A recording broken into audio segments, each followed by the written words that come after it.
So, Professor Альберт Сингер from Whittington Hospital, University of London. That's right. Welcome to Ukraine. Thank you very much. That's nice your first to be time. Here. It's an honor for us indeed. It's the first time I'm in Kiev. Yes, it's nice to be here. Thank you. We hope that it will not be your last time here, because I think that it could be the beginning of a great friendship. I would hope so. I have family connections from here. My wife's grandparents come from, as I say, in Australia, just up the road in Lvov. Okay. And my parents came from Poland, which is an overnight drive to where they came from. So a lot in common between Yes. us. Okay. Could you tell just a few words about your background? Where did you start your medical way? I was born in Australia many years ago, 1938, Okay. and went into medical school at the age of 17, purely because during the war there were hardly any male teachers. So they said, "You look clever," and I have a twin sister, and we were amalgamated. So I came to university at the age of 17, and I never wanted to be a doctor. I wanted to be a diplomat, but I was too young. All my friends were studying medicine. But I came in 1955. It was 10 years after the end of the Second World War. And Australia fought in the war, both in Europe and in the Pacific.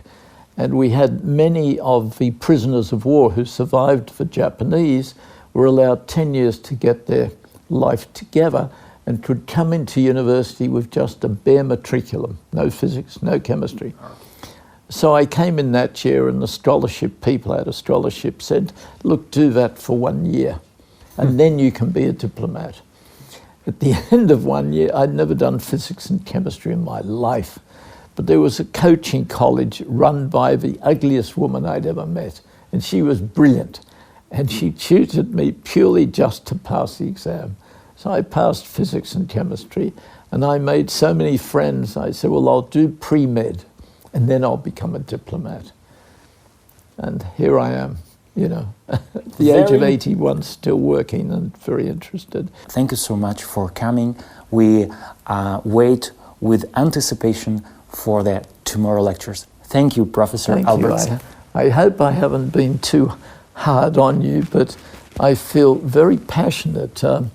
The reason I think I was here, we had the big European meeting, the Eurogen meeting in Lisbon, and I opened this discussion on a session called Cervix Cancer in Eastern Europe. And at the end of it, I stood up, went to my microphone, and I looked around. I said, "We've had 4 or 5 lectures. There's only one word to describe what we've heard today: catastrophic. Catastrophic." And then someone here heard about it and rang me up and said, "Will you come?"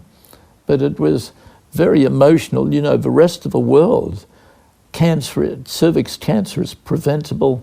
It's on the edge of being classed as a rare disease in some countries. And yet, in Eastern Europe, they haven't heard about it. So it'd be a pleasure and an honor to do that. Yeah, let's be more optimistic and say that a lot of work to do. Let's call it in this way. Thank you so much. A lot of work.